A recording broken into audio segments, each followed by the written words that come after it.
IPython is an interactive coding tool that you can use in the terminal.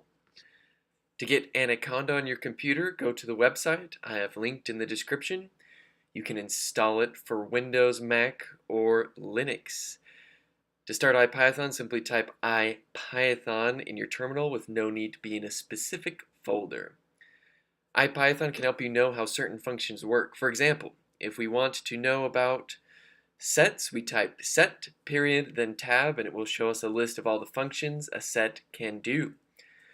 Perhaps in this case we aren't sure what one of them does. For example, the add function. Type it out with a question mark and IPython will leave you a description. Similarly, with lists we can do the same thing. We hit period tab and choose a function. In this case we're doing count.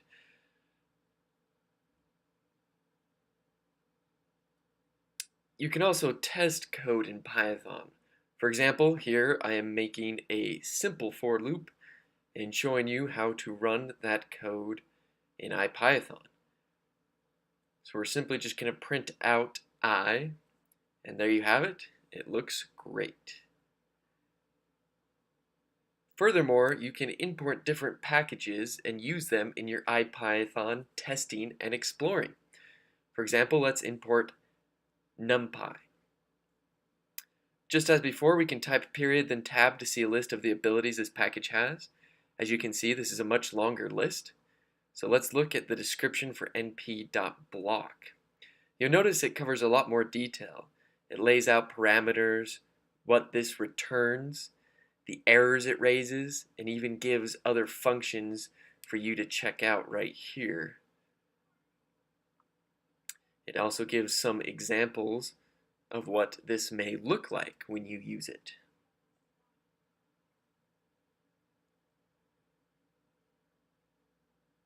To quit IPython, simply type quit and it will bring you back to your normal terminal. Or, if you prefer, you can also quit it by typing Control+D and it will ask you if you're sure you want to exit, and you click or type Y. So there you have it. This is an introduction to IPython. I hope it was helpful. Thanks for watching, and that is how you use IPython.